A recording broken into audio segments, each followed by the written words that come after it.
और इटावा में तंबाकू व्यवसायी के घर से करोड़ों का कैश बरामद किया गया है। घर से 3 बॉक्स में करोड़ों का कैश बरामद किया गया है। डीजी जीएसटी इंटेलिजेंस ने 7 करोड़ का कैश बरामद किया है। सूत्रों के हवाले से खबर आ रही है, जीएसटी चोरी की सूचना पर यह छापेमारी हुई है। भरतना कस्बे के मोतीगंज का ये पूरा मामला है। तो तंबाकू व्यवसायी के घर से करोड़ों का कैश बरामद किया गया है। 3 बॉक्स में करोड़ों का एक कैश था। सूत्रों के मुताबिक डीजी जीएसटी इंटेलिजेंस ने 7 करोड़ का कैश बरामद किया है। और इसी खबर पर ज्यादा जानकारी के साथ हमारे संवाददाता जुड़ गए हैं दीपक, क्या है ये पूरा मामला? देखिए मनु, ये टैक्स चोरी का और साथ ही साथ काले धन की कमाई का एक बड़ा मामला है।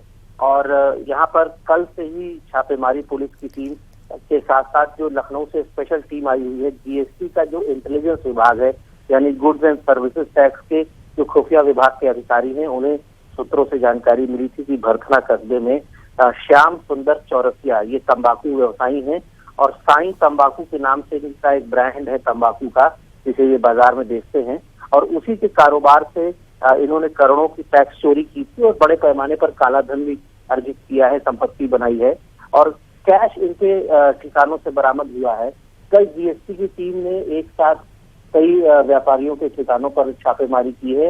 10 जिलों में ये छापेमारी हुई है, जिसमें इटावा का भरथना कस्बा भी शामिल है, जहां श्याम सुंदर चौरसिया के दुकान पर, उनके गोदाम पे और उनके प्रतिष्ठानों पर छापेमारी की गई थी। और ये कार्रवाई पूरी 24 घंटे से गोपनीय रूप से चल रही थी और आज सुबह तक ये कार्रवाई अभी चली है। और बाकायदा 7 करोड़ की एक भारी भरकम धनराशि इनके घर से और इनके ठिकानों से इटावा के भरथना इलाके से बरामद हुई है।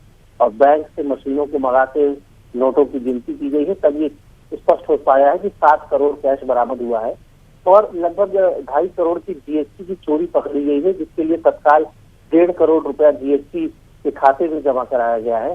फिलहाल इस स्तरीय ये पूरा मामला है। टीम ने ये कैश बरामद कर लिया है। कैश बरामद करके टीम कैश बरामद करके ले गई है। इनके ठिकानों को सीज कर दिया गया है और आगे भी ये कार्रवाई जारी रहेगी। विधिक कार्रवाई भी इसके खिलाफ की जाएगी।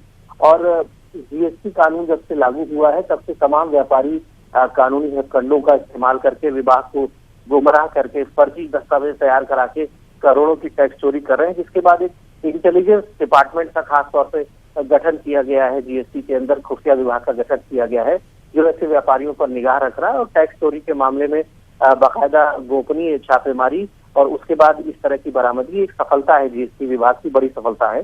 मनु, बहुत बहुत धन्यवाद दीपक आपका इस तमाम जानकारी के लिए।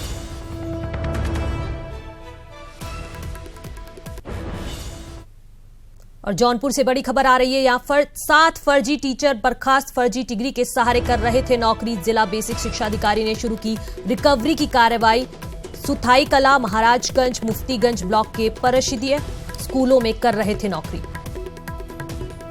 तो ये बड़ी खबर जौनपुर से। यहाँ 7 फर्जी टीचर को बर्खास्त कर दिया गया है। फर्जी डिग्री के सहारे ये सभी 7 फर्जी टीचर नौकरी कर रहे थे।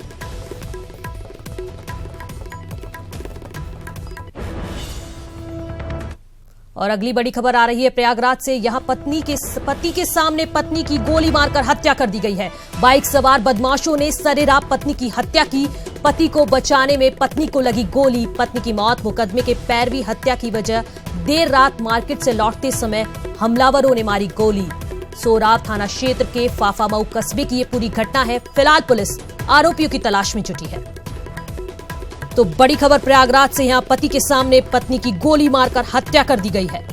बाइक सवार बदमाशों ने सरेराम पत्नी की हत्या कर दी।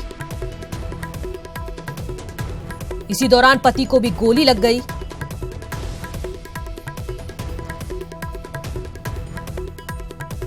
बताया जा रहा है कि मुकदमे के पैरवी की वजह से यह हत्या को अंजाम दिया गया है।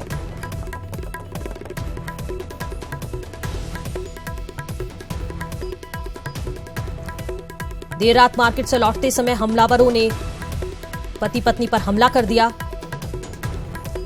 और इसी खबर पर ज्यादा जानकारी के साथ हमारे संवाददाता जुड़ गए हैं सर्वेश। एक बार फिर बदमाशों का कहर देखने को मिला प्रयागराज में। देखिए, निश्चित तौर पर जिस तरह से कुंभ के दौरान एसएसपी का तबादला हुआ और नए एसएसपी आए, उसके बाद से लगातार प्रयागराज जिले में आपराधिक वारदातें जो है उनका सिलसिला जारी है। लगातार यहाँ पर लूट, डकैती, बलात्कार की घटनाएं हो रही हैं और इस तरह से हत्या की जो वारदात है वो लगातार सामने आ रही है।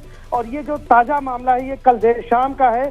सोराव थाना क्षेत्र के फाफामऊ में पति पत्नी बाइक से जा रहे थे और मार्केट से लौटते समय हमलावरों ने ताबड़तोड़ गोलियां चला दी और पति को बचाने के चक्कर में पत्नी की मौत हो गई है। इस मामले में ऐसा बताया जा रहा है कि किसी मुकदमे में पति पैरवी कर रहा था और उसको बदमाश जो है वो मना कर रहे थे कि पैरवी वो बंद कर दे, लेकिन वो नहीं माना, जिसके बाद उसको सबक सिखाने के लिए इस तरह की वारदात को अंजाम दिया गया है। तो निश्चित तौर पर ये दुस्साहसिक वारदात है और जिस तरह से क्राइम का ग्राफ प्रयागराज जिले में बढ़ रहा है, ये पुलिस के सामने एक बड़ी चुनौती है कि लगातार हत्याएं हो रही हैं। कल ही एक डकैती की वारदात हुई थी और एक युवक की डकैती का विरोध करने पर 25 वर्षीय युवक की हत्या कर दी जाती है और इस तरह से लगातार जो घटनाएं हो रही हैं। और अभी कुछ दिन पहले ही करछना में एक बड़ी डकैती की वारदात हुई थी। तो इस तरह से हत्या और डकैती की एक तरह से बाढ़ आ गई है प्रयागराज जिले में और ये संगम नगरी जो है वो अपराध की नगरी बनती जा रही है, ऐसा देखा जा रहा है। लेकिन पुलिस इस पर अंकुश लगाने में नाकाम नजर आ रही है। जी सर्वेश, पुलिस का क्या कहना है इस मामले में? क्या कार्रवाई की अभी तक पुलिस ने? पुलिस अभी इस मामले में जांच करने की बात कर रही है और आरोपियों की शिनाख्त करके उनको पकड़ने की बात कर रही है, लेकिन इस मामले में अभी पुलिस को कोई सफलता नहीं मिली है। ये निश्चित तौर पर पुलिस के लिए एक बड़ी चुनौती है कि लगातार घटनाएं हो रही हैं, लगातार वारदातें हो रही हैं और पुलिस कुछ कर नहीं पा रही है और पुलिस सिर्फ जांच की बात कह रही है, कार्रवाई की बात कर रही है, लेकिन धरातल पर कुछ नहीं दिख रहा है। तो निश्चित तौर पर इन घटनाओं से लोगों में भी खौफ है, जिस तरह से लगातार वारदातें हो रही है। जी बहुत बहुत धन्यवाद आपका सर्वेश इस पूरी जानकारी के लिए।